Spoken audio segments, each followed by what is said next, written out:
नमस्कार दोस्तों, मैं हूं दामिनी यादव और आप देख रहे हैं हिंदी की बिंदी। दोस्तों, हमारी ये जो दुनिया, ये जो समाज है, इसमें हमेशा से ही औरतों के लिए एक अलग ढांचा रहा है, अलग मापदंड रहे हैं। जिस तरह से दुनिया ने उनकी खूबसूरती को फिट करने के लिए 36-23-36 जैसे तयशुदा आंकड़े बना रखे थे, उसी तरह से उनकी खूबसूरती के लिए आंकड़े भी बड़े तयशुदा रहे हैं। और जो इस खाने में फिट नहीं बैठती, वो इस दुनियाई हिसाब किताब से बुरी औरत के खाने में बिठा दी जाती है। सारी दुनिया, सारे समाज को अक्सर सवाल करने वाली औरतें जरा भी नहीं भाती, और पलट कर जवाब देने वाली औरतें तो सिरे से जहर लगती हैं साहब। इस दुनिया ने एक औरत की नज़र से दुनिया देखने की कोशिशें हमेशा से ही ज़रा कम ही की हैं, और जब भी ये कोशिशें की हैं, वो देख पाई है कि कितना कुछ है उसी के आसपास जिस पर उसकी नज़र ही नहीं पड़ती, या फिर जो नज़रअंदाज तो कर दी जाती रही पर हैं इसी दुनिया का हिस्सा। आज हम बात कर रहे हैं ऐसी ही बुरी बातें करने वाली एक भली औरत की, जो दुनिया के खाने में किसी कोने से फिट नहीं बैठती थी, मगर फिर भी जब तक रही खासी ठसक से रही। दोस्तों, जिक्र है आज उर्दू हिंदी साहित्य का एक बेहद जाना पहचाना नाम इस्मत चुगताई का, जो अपने चाहने वालों के बीच ता जिंदगी हमेशा इस्मत आपा के नाम से जानी जाती रही, और ना रहने के बाद भी वे अपने पाठकों के दिलो दिमाग को हमेशा एक नई सोच, एक नए नजरिए की रोशनी से उजला करती रही। चलिए दोहराते हैं उनकी याद को उनसे जुड़ी कुछ बातों के बहाने। इस्मत शब्द का मतलब तो होता है पवित्रता और शील, यानी जिसने भी उनका ये नाम रखा होगा, उसने रखा तो यही सोचकर होगा कि ये स्त्रियोचित इन गुणों का ही पालन करेंगी, लेकिन शायद ये उसने कभी सपने में भी ये सोचा होगा कि ये लड़की अपनी कलम से इन शब्दों के अर्थ ही बदल कर रख देगी। और न सिर्फ कलम से, बल्कि उनकी अपनी जिंदगी भी कोई कम तूफानी नहीं थी। 21 अगस्त 1915 को उत्तर प्रदेश के बदायूं में जन्मी इस्मत अपने समय की उर्दू की सर्वाधिक विवादास्पद लेखिका थीं। आधुनिक उर्दू के जो 4 स्तंभ मोटे तौर पर माने जाते रहे हैं, और जिनमें सादत हसन मंटो, राजेंद्र सिंह बेदी और कृष्ण चंद्र का नाम शामिल रहा है, उनमें से एक नाम इस्मत चुगताई का भी रहा है। और दिलचस्प ये है कि इस्मत आपा को जितना उर्दू साहित्य में ऊंचा दर्जा हासिल हुआ, उतना ही वे देवनागरी यानी हिंदी वालों की भी लाडली रही। नहीं, लाडली तो नहीं बल्कि कहना चाहिए कि ये जो हिंदी उर्दू आंखों की जोड़ी है ना, इसमें वे हमेशा खटकती रही। न सिर्फ अपने लेखन से, बल्कि अपनी सरापा शख्सियत से वे हर बंधी बंधाई सामाजिक परिपाटी को तोड़ देना चाहती थी, और तोड़ती भी रही। रोजमर्रा की जिंदगी के जिन चौंका देने वाले विषयों पर उन्होंने कलम चलाई, उससे उन्हें बदनामी भी मिली और शोहरत भी, प्यार भी मिला और बेशुमार गालियां भी। लेकिन इन सब के बावजूद उनके लिखे को ना कोई नकार सका, ना कोई मिटा सका, क्योंकि 7 पर्दों के पीछे छिपाकर भले ही रखे जाते हों, लेकिन थे तो वे सभी इसी दुनिया के सच, जिन्हें इस्मत आपा की कलम उधेड़ कर रख देती थी। वे सिर्फ औरत की सोच, उसके विचार, उसकी तकलीफों की ही बात नहीं करती थी। उनका मानना था कि एक औरत का जितना हक उसकी सोच पर होना चाहिए, उतना ही हक उसके अपने शरीर पर भी होना चाहिए।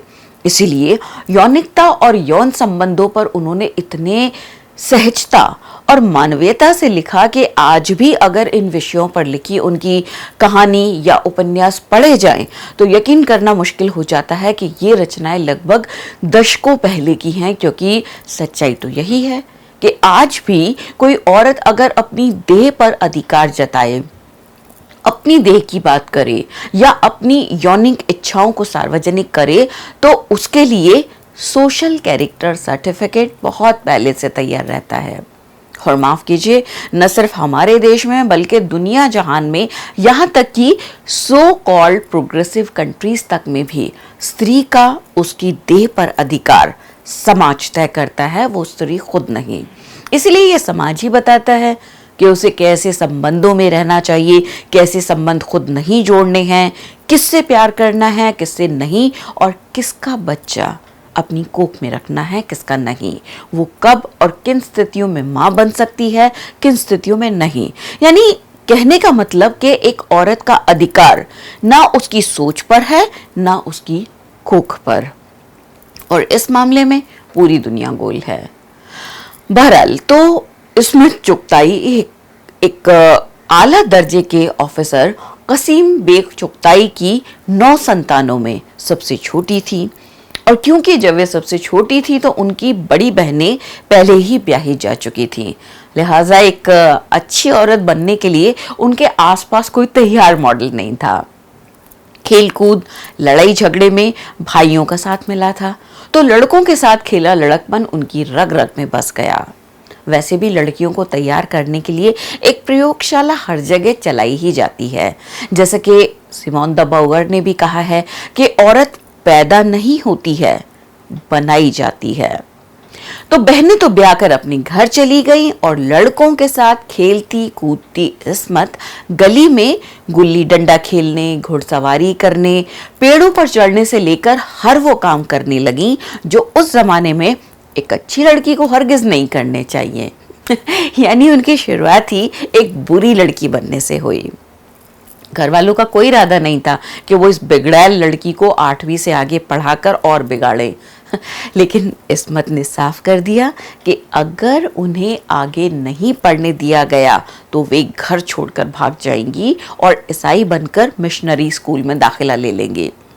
लिहाजा घर वालों को अपनी नाक कटवाने की बजाय नाक में दम करवाना ज्यादा सस्ता सौदा लगा, जिसका नतीजा इस्मत का अलीगढ़ से एफए का इम्तिहान पास कर लेना था। अलीगढ़ में ही इस्मत की मुलाकात रशीद से हुई थी, जो उस समय की ऊंची तालीम याफ्ता, बागी तेवर और बेबाक ख्यालात वाली औरत थी, और जिनके संयुक्त रूप से लिखे कहानी संग्रह अंगारे को हुकूमत ने अश्लील और क्रांतिकारी मानते हुए प्रतिबंधित करके जब्त कर लिया था। इन्हें ही इस्मत अपनी गुरु मानती थी। यानी इस्मत जैसी क्रांतिकारी और बगावती विचारधारा वाले करेले को रशीद जैसे विद्रोही कम्युनिस्ट जैसे नीम का साथ मिल चुका था, जिन्होंने उनमें औरतों की तत्कालीन स्थिति के लिए गहरी सोच पैदा की। आगे चलकर ऊंची से ऊंची शिक्षा पाने का सपना सच करने के लिए इस्मत ने लखनऊ के आईटी कॉलेज से अंग्रेजी, अर्थशास्त्र और राजनीति शास्त्र जैसे विषयों को पढ़कर अपनी सोच को और धार दी, और इस बात की गहराई को और महसूस किया कि औरतों के लिए ऊंची शिक्षा कितनी ज़्यादा ज़रूरी है, उनका अपने पैरों पर खड़े होना, अपने वजूद को पहचानना कितना ज़्यादा ज़रूरी है, और ये एहसास उन्हें दूसरों के कहने से नहीं होना चाहिए, बल्कि अपनी खुदी का एहसास उन्हें खुद ही करना होगा। इस पढ़ाई के सिलसिले के साथ ही उनका लिखने का सफ़र भी जारी रहा। अपनी सोच को शब्दों में ढालना तो इस्मत को 11-12 बरस की उम्र में ही आ गया था, लेकिन उनकी शुरुआती रचनाएं उनके नाम से प्रकाशित नहीं हैं। बताया जाता है कि उनकी पहली कहानी फसादी शीर्षक से उस समय की मशहूर साहित्यिक पत्रिका साकी में प्रकाशित हुई थी, जिसे पहचान इस्मत की नहीं मिली थी। ये पहचान उन्हें मिलनी शुरू हुई काफिर, खिदमतगार, ढीठ और बचपन जैसी कहानियां प्रकाशित हो जाने के बाद। और 1941 में आई स्त्री समलैंगिकता पर आधारित उनकी कहानी लिहाफ ने तो जैसे शुद्धतावादी साहित्यिक हलकों में आग ही लगा दी। उन पर इसे लेकर अश्लीलता का मुकदमा तक दायर हुआ, लेकिन कड़वी ही सही थी तो सामाजिक सच्चाई ही, और सच्चाइयों को झुटलाया तो जा सकता है, नकारा थोड़ी ना जा सकता है। सो ये कहानी लिहाफ हमेशा के लिए इस्मत चुगताई की पहचान बनकर रह गई। बाद में इस्मत ने बंबई का रुख किया और वहीं शाहिद लतीफ से शादी भी की। हर बंधन को नकारने वाली इस्मत ने इस शादी के लिए रजामंदी इसलिए दी थी कि मर्द औरत को या तो देवी समझ सकता है या दासी, लेकिन अपनी बराबरी का दर्जा नहीं दे सकता। और शाहिद ने इस्मत को ना देवी समझा ना दासी, सिर्फ अपने बराबर का दर्जा देकर एक इंसान समझा। शाहिद के साथ ही उन्होंने फिल्मी दुनिया के लिए भी लेखन शुरू किया। उन्होंने फिल्मों के लिए कई कहानियां भी लिखी और संवाद भी। देवानंद उन्हीं की लिखी फिल्म जिद्दी से पहली बार हीरो के तौर पर फिल्मी पर्दे पर उभरे थे। आरजू और सोने की चिड़िया उनकी लिखी दूसरी बॉक्स ऑफिस हिट रही। उनकी लिखी कई फिल्में चली, कई नहीं चली, लेकिन उनकी ही एक कहानी पर बनी फिल्म गर्म हवा फिल्मी इतिहास में मील का पत्थर बन गई, जो बंटवारे के हालात का दर्द बयान करती है। इसके अलावा श्याम बेनेगल की एक फिल्म जुनून में इस्मत ने संवाद भी लिखे और एक छोटा सा रोल भी निभाया था। इस्मत चुगताई ने तकरीबन 8 उपन्यास लिखे, जो कुछ इस तरह थे: जिद्दी, मासूमा, एक कतरा खून, दिल की दुनिया, बहरूप, सौदाई, जंगली कबूतर, अजीब आदमी और बांदी।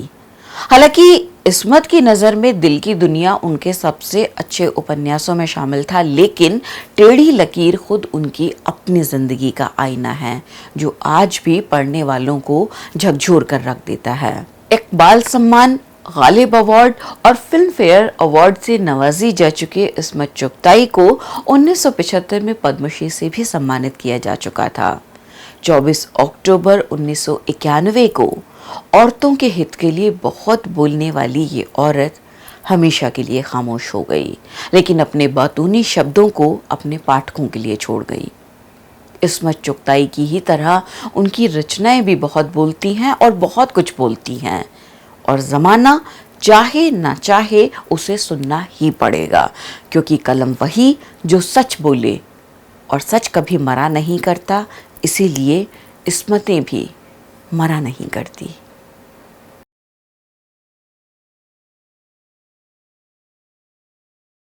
द वायर के और वीडियोस देखने के लिए सब्सक्राइब करें और बेल आइकन पर क्लिक करें।